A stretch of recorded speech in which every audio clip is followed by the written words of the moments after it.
Well, hello and welcome to the Foundation. And today we're going to be doing something very, very anticipated, something that I've been wanting to do for a long time. This is going to be, I don't know if you can see it, we're going to start with the harmony of the gospel. So we got old Matthew,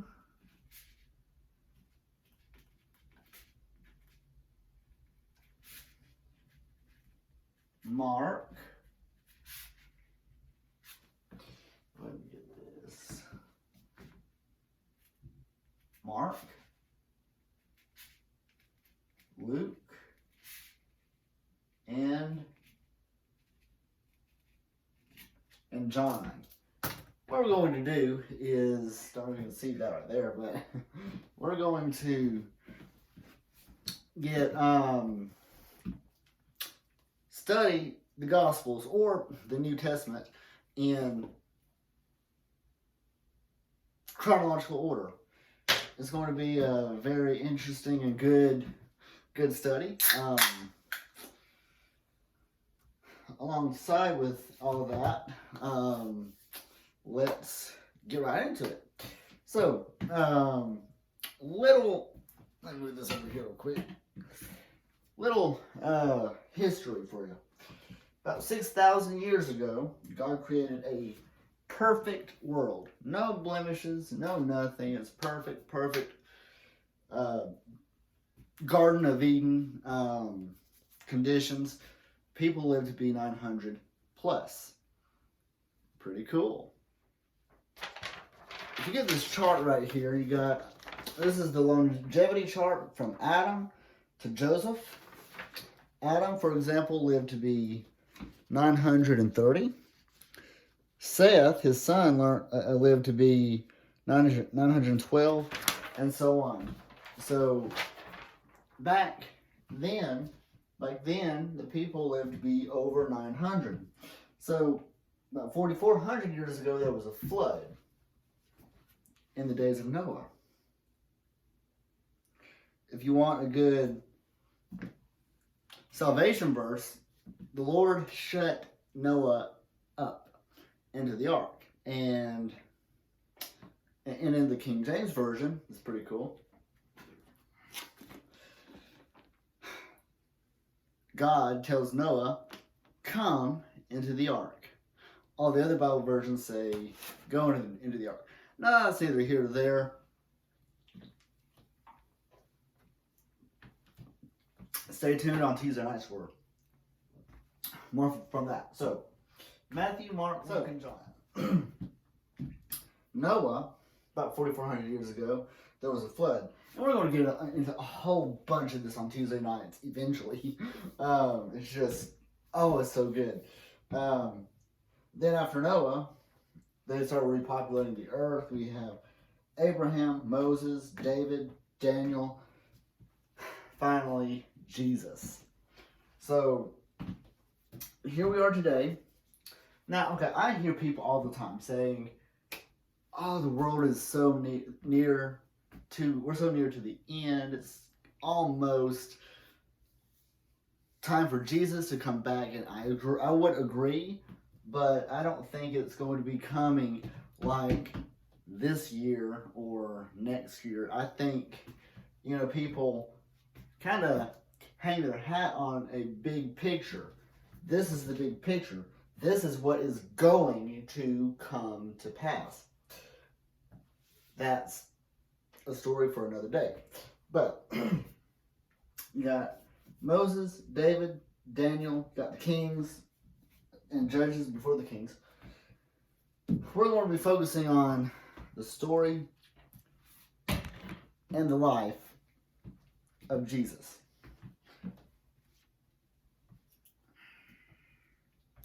So let's get to it. This is chronologically. Like I said, we're going to be mapping out the entire New Testament in chronological order and see how it all maps up.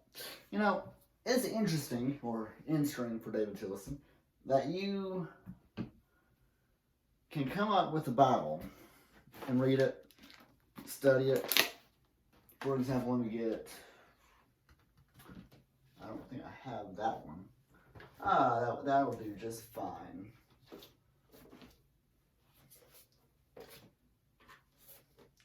Crazy stories saying God. I can study this book, memorize it, learn it, and know what John Allen Turner has said. And I got his opinions all in this book. I can memorize it, preach it, teach it, do a whole sermon seminar.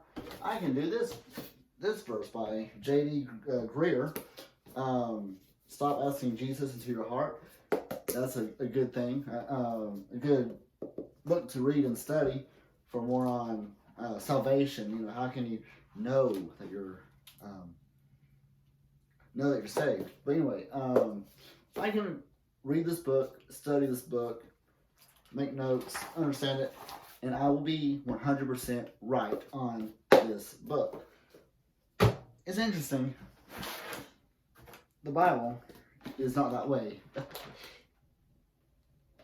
I'll show you. I can read this book. I can come to a thing where I highlighted, like, oh, check this out. Case closed, right, wrong. Not long after that, I found myself asking again, have I really been sorry enough for my sin this time around? So, oh my gosh, just for a rough example, you know, that you can highlight something, but that meaning is going to be the same meaning. It's going to apply to you the same today that it did 2 years ago when I wrote it, highlighted it, and did all that. The Bible is so different, though. How many of you would agree that the devil really fights you on reading and studying the Bible? It's an everyday occurrence. Now we can get into which Bible version. That's a battle that I am not willing to fight. But this is NLT, so I mean, this is the only chronological Bible I got. So hey, here you go. You know, I got like this one here. I got the Holman Christian Standard Bible right here. Very good. I love it. Yes, yes, yes. It's good. Hey, the Bible's the Bible. You know. Now I will say that the King James is, I guess you'd say, more accurate than all the other Bibles, but that's a whole nother story for a whole nother day. I'm not interested in fighting that battle. So, what we are going to do, we are going to map. This is a map. I'm going to go ahead and, we're going to map the entire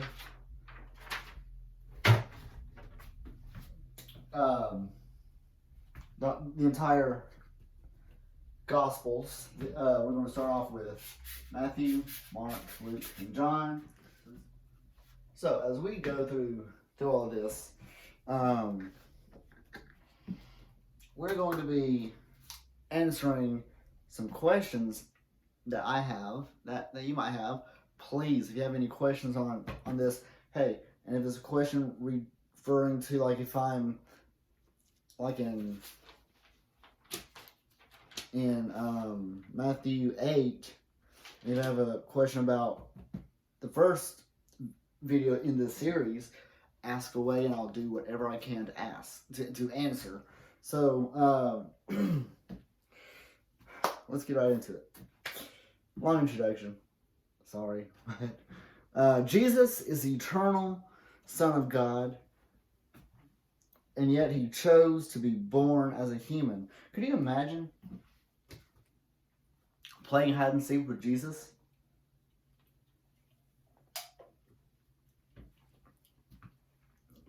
Jesus knowing their thoughts. Interesting.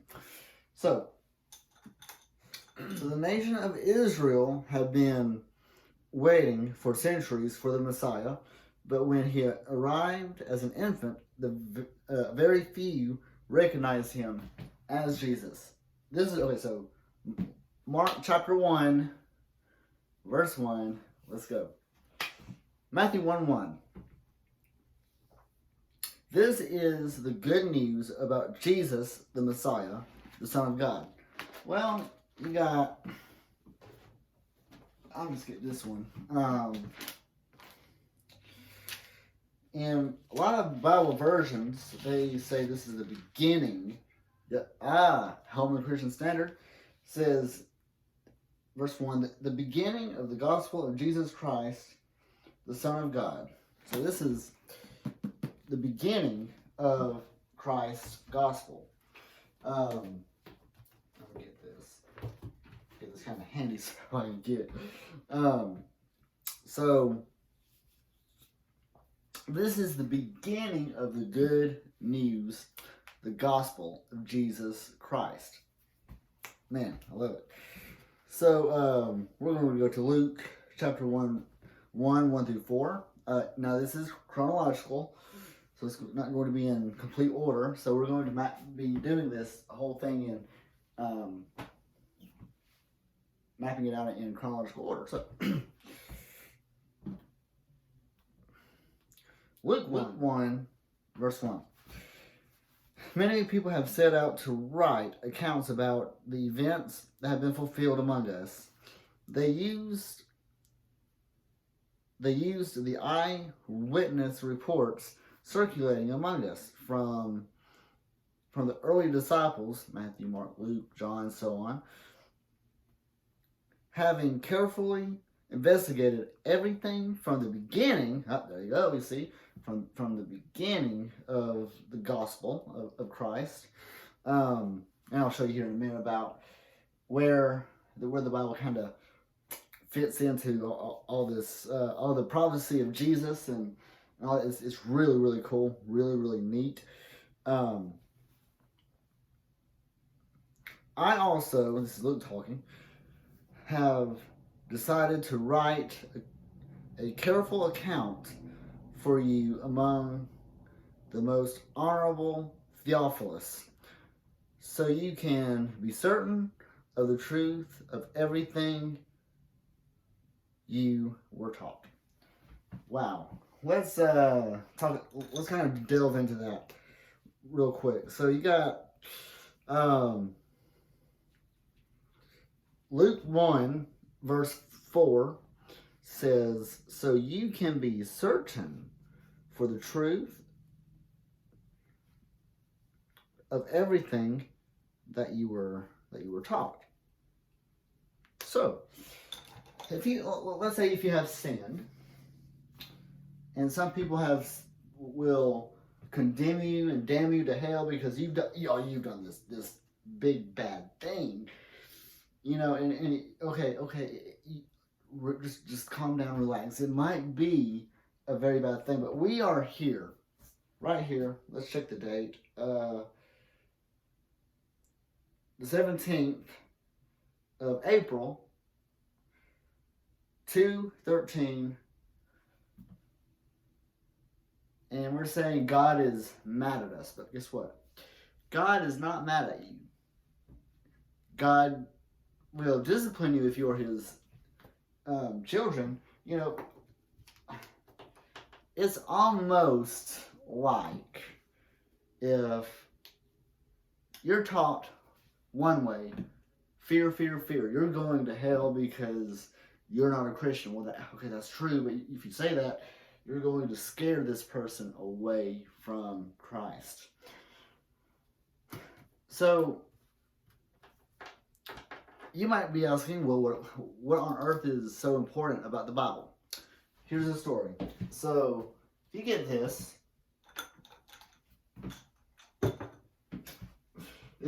right here, from the creation all the way to Jesus, from this point onward to this point.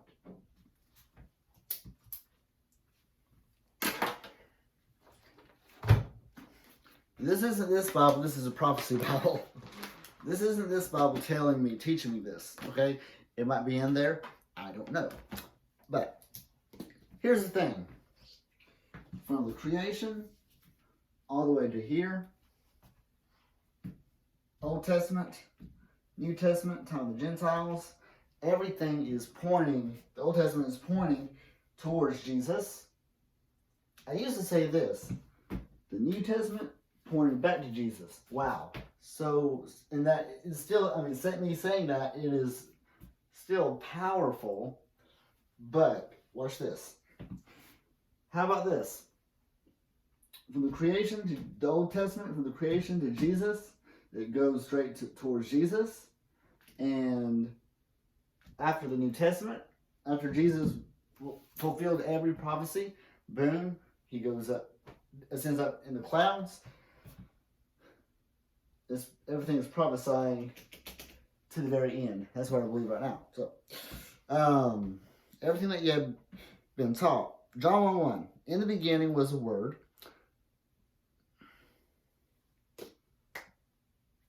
Wow. In the beginning. Now, Genesis 1:1 states, in the beginning God created the heavens and the earth. So let's kind of go over here and write Genesis 1:1. In the beginning God created the heavens and the earth. So, in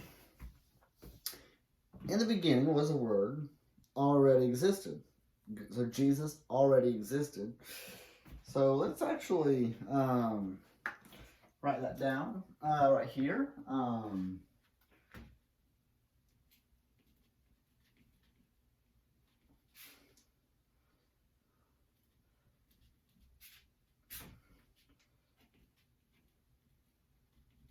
Jesus was already there. We'll highlight that. In blue. And we'll highlight the name of Jesus. When we do this, we'll highlight that in red. Words of Christ in red. So, so Jesus already existed. The word is capitalized. So Jesus was already there. The Word was with God, and the Word was God. Easy, simple, okay. He existed in the beginning with God. God created everything through Him, and nothing was created except through Him. Cool. Verse 4 in John 1. The Word gave life to everything that was created, and His life brought light to everyone. Interesting. The light shines in the darkness, and the darkness can never be extinguished. About the light, so that everyone might believe because of His testimony. John himself was not the light, which we'll get into that much later in this series. But he was simply a witness to tell about the light. The one who is the true light, who gives light to everyone. Light and life, I added that. To everyone who was coming into the world. He came into the very world that He created. I love that. That's beautiful, isn't it? But the world recognized Him not, didn't recognize Him. He came to His own people, and even they rejected Him. So Jesus came to His people, and they, which we'll find out here, they saw Him, they came, they rejected Him. If you want a really good understanding on the Gospels and how to enjoy the Gospel, here's a fabulous book by Eric William Gilmore, sonshipinternational.org. Enjoying the Gospel. We've got some more books we'll be referring to much more in this series. So, but to all believed Him, and accepted Him, He gave the right to become the children of God. So that's beautiful. Guess what? That means that if you are a Christian, you are a child of God. I am a child of God. Notice verse 12 that he gave the right, but to all who believed him and accept him, gave the right to become the children of God. They are reborn not with a physical birth resulting in human passion or plan, but a birth that comes from God. That's just beautiful. So the Word became human, in many of the Bible versions became flesh, and made his home among us. He was full of unfailing love and faithfulness, and have seen his glory, the glory of the Father's one and only Son. Can anyone say that about you? Do you live a life that is not perfect? I wouldn't dare say that we can live a perfect life, but I am made perfect through Jesus. I am not perfect. Now, I have messed up many times. People that have committed, that are saying, oh, well, golly gee, I'm going to commit suicide, so-and-so. Why commit suicide? You have your entire life to be a great blessing, to screw up, to mess up someone's life, to do all this stuff. Let life be an adventure. I would recommend you get saved and turn your suicide into a storyline, like one of my friends has done, but that's a different story. He made a whole ministry out of it. You can too.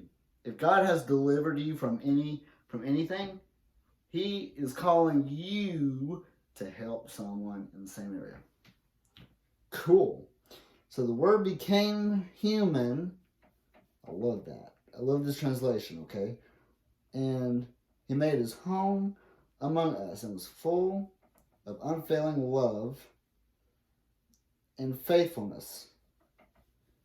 And we have seen the glory of the Father, one and only Son. That is just beautiful. Verse 15. John testified about him that he shouted to the crowds. This is the one I was talking about when I said, someone is coming after me who is greater than I am, for he existed long before me. I can just see him shouting in the streets, he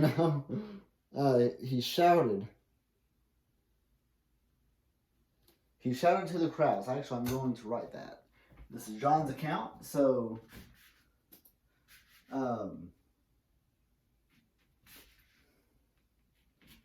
John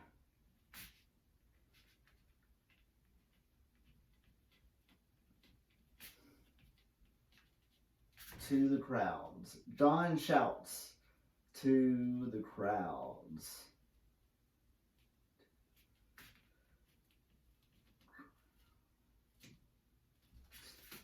That is an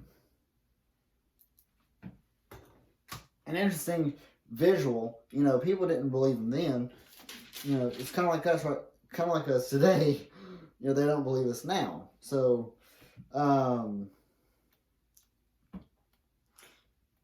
from his abundance, we have received one gracious blessing after another. This is John 1:16. For the law was given through Moses, but God's unfailing love and faithfulness came through Christ Jesus. No one has ever seen God, but the unique one, who is himself God is near the Father's heart, and he was revealed God to us. And we're going to end the first session right there. I know, kind of short, sweet, kind of to the point. We're going to try to do 2 sessions. Got some couple things got to do, but we'll be back in a few minutes, few hours, few days, few months, few years, who knows. But we're going to continue to be delving into this. If you are not a child of God, I would recommend you get into the family. Like, subscribe, and we will see you here in a minute.